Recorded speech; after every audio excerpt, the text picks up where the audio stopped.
Hello दोस्तों, मैं अकबर आपका वेलकम करता हूं और आज मैं आपको सुनाता हूं मेरी लिखी हुई कहानी हाई प्रोफाइल मर्डर का तीसरा पार्ट। गोलीबारी चालू है। जॉनी कमरे की तरफ दौड़ते हुए आसमा से बोला, पर आसमा ने उसकी बात पर ध्यान नहीं दिया, बल्कि वो अपनी पूरी रफ्तार के साथ कमरे की तरफ दौड़ रही थी। क्योंकि चीख को उसने पहचान लिया था। ये 100% विनोद कुमार की चीख थी, जिसने आसमा को अपना आपा खोने पर मजबूर कर दिया था। अमीषा के कमरे का दरवाज़ा बंद था। आसमा तेजी से दौड़ते हुए आई थी और दरवाजे को धक्का देते हुए वो अंदर कुमार तक जल्द से जल्द पहुंचना चाहती थी, पर हुआ उसका उल्टा। अमीषा के कमरे का दरवाज़ा अंदर से बंद था और आसमा ने दौड़ते हुए आकर अपना सारा जोर दरवाजे पर लगा दिया। उसने सोचा ही नहीं था कि दरवाज़ा अंदर से बंद है। नतीजन यह हुआ कि आसमा मुंह के बल दरवाजे से टकराई और धड़ाम से फर्श पर गिर गई। उसके मुंह से खून बह रहा था और पूरी बत्ती सी हिलकर रह गई थी। अंदर कमरे से जोर आजमाई की आवाज़ें अभी भी आ रही थी। आसमा फौरन ही खड़ी हो गई और दरवाजे को ज़ोर ज़ोर से पीटने और फिर ठोकरें मार मार कर खोलने की कोशिश करने लगी। उसे अपनी परवाह नहीं थी। कुमार की फिक्र ने बेचैन और बेकाबू कर रखा था उसे। मैडम, कमरे की एक चाबी मेरे पास है। जॉनी की आवाज़ आसमा के कानों में गूंजी और वो तड़प कर उस पर झपटी। लाओ, दो, जल्दी दो चाबी। अभी तक तुमने चाबी मुझे दी क्यों नहीं? आसमा ने तकरीबन जॉनी को झंझोड़ दिया। अब कमरे से आवाज़ें आनी बंद हो गई थी। मैडम यहाँ नहीं, किचन में है, जॉनी बेचारगी से बोला।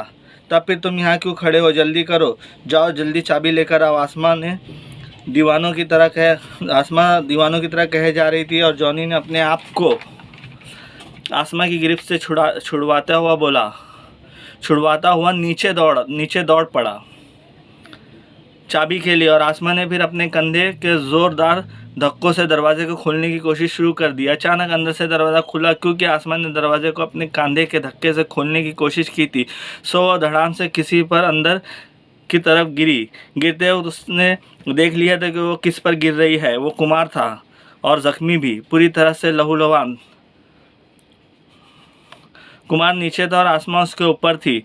आसमा फौरन ही बिजली किसी की फुर्ती के साथ कुमार पर से हटी और उसे अपनी बाहों में लेते हुए कहा, बल्कि दहाड़ी, आपको गोली लगी है? हाँ, कहते हुए कुमार ने अपने सहारे खड़े होने की कोशिश की, पर वो गिरने लगा और एक बार फिर आसमा ने उसे संभाल लिया। कुमार ने सामने कांच की लगी खिड़की की तरफ इशारा करके कुछ कहना चाहा था, पर दर्द की शिद्दत की वजह से वो कुछ कह नहीं पाया। आसमान ने देखा कि खिड़की के शीशे पूरी तरह से टूट चुके हैं और कमरे का सामान चारों तरफ बिखरा हुआ है। आसमान ने जख्मी कुमार को बिस्तर पर लेटा दिया। गोली शायद उसके सीने में लगी थी। इसे संभालो। कुमार ने अपनी जेब में हाथ डालकर कुछ निकाल कर आसमा को देते हुए कहा, जिसे कुमार के हाथ से फौरन ही लेकर आसमा ने उसे अपनी पैंट के आगे की जेब में रख दिया। वो क्या था, इसे आसमा को देखने का कब होश था? इतने में जॉनी कमरे में दाखिल हुआ। उसके आने की आहट पर आसमा ने उस तरफ देखा तो जॉनी अंदर दाखिल हो रहा था। जॉनी पर से नज़र हटाकर आसमा ने एक बार फिर कुमार की तरफ देखा, पर अब वो बेहोश हो चुका था। जाओ, फौरन अनूप अंकल को बुला लाओ, आसमा ने जल्दी जॉनी से कहा और फिर खुद करीबी अस्पताल फ़ोन करके कुमार के बारे में बताने लगी। अनूप और जॉनी की मदद से आसमा ने कुमार को उसकी ही गाड़ी से अस्पताल में पहुंचाया। रास्ते ही में उसने समीर को फ़ोन कर दिया था और उसके बाद कुमार की फैमिली को भी बता दिया था। कुमार को इमरजेंसी हालत में ऑपरेशन थिएटर के अंदर ले जाया गया था। निशा और प्रिया आ गए थे। उनका रो रो कर बुरा हाल था। समीर के आ जाने से आसमा को बहुत राहत मिली। समीर का दिल चाह रहा था कि कुमार की हालत करने वालों के जिस्म के टुकड़े टुकड़े कर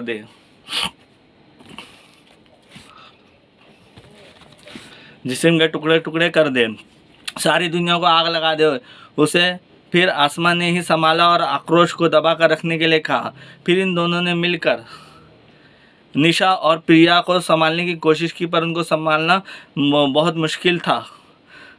सरकारी महकमे के आला अफसर, प्रेस, मीडिया और कुमार के करीबी लोगों से अस्पताल भरा पड़ा था। हर कोई अपने रब से कुमार की जान की सलामती की दुआ मांग रहा था, पर डॉक्टरों ने कुमार के लिए जवाब दे दिया था। अस्पताल की कैंटीन में कोने की एक मेज़ पर आसमा और समीर बैठे हुए थे और आसमा समीर को वाक़ये की तफसील बता रही थी कि अचानक उनकी नज़र कैंटीन के सदर दरवाजे पर पड़ी और वो चौंक गए। दरवाजे से अरसल अंदर दाखिल हो रहा था। शायद अरसल उनकी तरफ ही आ रहा था। उसकी चाल जहराना थी। चेहरे पर चारों तरफ सूखा हुआ खून लगा था। माथे पर उसने रुमाल बांधा हुआ था। शायद ऐसा उसने पेशानी के जख्म से बहते हुए खून को रोकने के लिए किया हो। आसमा और समीर हैरत से खड़े हो गए थे कि अरसल उन तक पहुंचने से पहले ही समीर अरसल तक पहुंच गया और उसकी पीठ पर उसको अपने साथ में लेकर चलते हुए उसकी पीठ पर हाथ फेरने लगा। वो दोनों मेज़ पर आए। क्या हुआ तुम्हें? समीर ने हैरानगी से कहा और अरसल के चेहरे पर एक फीकी सी मुस्कुराहट आ गई। इस बीच वो मेज़ के करीब आ गए थे। आसमा भी बड़ी हैरत और फिक्र से अरसल को देख रही थी। अरसल ने आसमा को देखकर मुस्कुरा दिया। अभी वो ठीक से बैठ भी नहीं पाए थे कि वेटर ने पहले के किए हुए ऑर्डर की कॉफ़ी ले आया। समीर ने उसे जाने का इशारा किया और वेटर हैरत से अरसल को देखता हुआ चला गया। समीर ने कॉफ़ी का एक कप आसमा और दूसरा अरसल की तरफ बढ़ा दिया। तुम पियो, अरसल बामुश्किल समीर से बोला। मेरा जी नहीं हो रहा, इसलिए तो और लाने के लिए नहीं कहा। तुम्हें तो बात करने में भी तकलीफ़ हो रही है, आसमा अरसल से बोली और अरसल ने हाँ में सर हिला दिया और कॉफ़ी को उठाकर पीने लगा। सब लोग हमें ही देख रहे हैं, आसमा अपने चारों तरफ चोर नज़रों से देखते हुए बोली। तुम सेक्सी जो लग रही हो, अरसल ने मुस्कुराकर आसमा से कहा और समीर भी धीरे से हंसने लगा। शट अप यार, ऐसी हालत में भी फ्लर्ट, आसमा ने नकली गुस्सा जाहिर करते हुए कहा और खुद भी धीमे से हंसने लगी। खैर बताओ, तुम जख्मी कैसे हुए? इधर कुमार साहब भी मौत के मुंह में हैं, समीर गंभीर आवाज़ में बोला। तीनों के चेहरे गमगीन हो गए थे। अरसल कुछ कहता उससे पहले आसमा बोल उठी। अरसल, कुमार साहब पर अटैक के बारे में तुमने तो सुना ही होगा। वो गोली कुमार साहब ने अपने सीने पर मेरे लिए खाई थी। अरसल बारी बारी दोनों की तरफ देखते हुए बोला। ठीक उसी वक्त आसमा कॉफ़ी की चुस्की लेने जा रही थी, जो कि फंदे की शक्ल में वापस उसके मुंह से बाहर आ गई। क्या आसमा और समीर दोनों ने एक साथ का ऐसा लग रहा था मानो उन पर हैरतों के पहाड़ टूटा हो। ठीक सुना तुम दोनों ने, अरसल धीरे धीरे से अपने चारों तरफ देखते हुए बोला। पर मैं तो वहाँ मौजूद थी, तुम नहीं थे वहाँ, आसमा भी निहायत मध्यम आवाज़ में हैरत से बोली। आसमा मैडम, आप ये ना भूलो कि आप विनोद कुमार के लिए काम कर रही हैं। ठीक बात है, समीर ने हाँ में गर्दन हिलाई और साथ ही आसमा ने भी। मैं तुम दोनों से पूछता हूँ कि क्या ऐसा कोई माई का लाल है जो कुमार साहब को मार सके? अरसल ने बारी बारी दोनों की आंखों में देखते हुए कहा और दोनों ही ने ना में गर्दन को हिलाई। वो गोली मुझ पर चलाई गई थी जिसे कुमार साहब ने मुझे बचाने के लिए अपने सीने पर खाई है। अरसल जज्बात और जोश के साथ धीमे धीमे एक एक लफ्ज़ को चबाता हुआ बोला। बाकायदा उसकी आंखों से आंसू आ रहे थे। आसमा ने उसके हाथ पर अपने हाथ को बड़ी मोहब्बत से रखा और हल्के से उसके हाथ को दबाकर अपनी अपनाइयत का सबूत दिया। इन तीनों के बीच अच्छे दोस्ताना ताल्लुकात थे। समीर भी अरसल की पीठ को बड़ी मोहब्बत से सहला रहा था। कुछ लम्हे ऐसे ही चला, फिर अरसल अपने आप को संभालते हुए बोला। आसमा, मुझे इस बात का पता नहीं कि तुम जानती हो या नहीं, इस केस पर कुमार साहब ने मुझे भी लगा रखा है। अरसल आसमा की तरफ देखते हुए बोला। नहीं, ये नहीं जानती, समीर बीच में बोला और हैरत से आसमा कभी समीर को और कभी अरसल को देखने लगती। तो सुनो, मैंने अमीशा की कोठी पर निगरानी शुरू कर दी थी, अरसल कहते हुए रुका और अपनी पतलून की जेब से सिगरेट का पैकेट और फिर लाइटर निकाला और पैकेट का मुंह खोल कर आसमा की तरफ बढ़ा दी और आसमा ने उसमें से एक सिगरेट ले ली। फिर अरसल ने पैकेट को समीर के सामने किया और उसने भी एक सिगरेट ली। अब अरसल ने एक सिगरेट निकालकर अपने मुंह में दबा ली और पैकेट को टेबल पर रख दिया। फिर उसने लाइटर उठाकर पहले आसमा की सिगरेट को जलाया, फिर समीर की और आखिर में खुद की। अब ये तीनों ही सिगरेट के गहरे गहरे कश ले रहे थे। 2-3 कश लेने के बाद अरसल ने फिर कहना शुरू किया। रात 9:30 बजे के आसपास मुझे एक सस्पेक्ट गाड़ी अमीशा की कोठी के इर्द गिर्द नज़र आई और मैंने अपना सारा ध्यान इस गाड़ी पर कर दिया। इस गाड़ी से कोठी के पिछले हिस्से पर 4 लोग नीचे उतरे। इन चारों ने चेहरों को नकाब से ढक रखा था। वो कोठी के पिछले हिस्से से पाइप के ज़रिए अमीषा के कमरे में दाखिल हुए। मैं भी पाइप के सहारे ऊपर चढ़ा। वो अंदर शायद कोई चीज़ को तलाश कर रहे थे। ऐसा मालूम पड़ता था कि वह चीज़ उनके लिए बहुत ही अहम है। शोरगुल का उन्होंने बहुत ख्याल रखा था। तलाशी के दौरान आवाज़ बिल्कुल ही नहीं कर रहे थे कि अचानक बाहर से कमरे का दरवाज़ा खुला और कोई अंदर आया। अंदर आने वाले कुमार साहब थे। अचानक उनमें से एक ने अपनी जेब से रिवॉल्वर निकालकर कुमार साहब पर तान ली और बाकी तीनों से कुमार साहब के हाथ पांव बांधने के लिए कहा। वो जैसे ही कुमार साहब के करीब पहुंचे, किसी को कुमार साहब का गुस्सा लगा तो किसी को लात। इधर तो कुमार साहब इन तीनों की पिटाई कर रहे थे, पर चौथा कुमार साहब को अपने निशाने पर लेने की कोशिश कर रहा था। शायद वो कुमार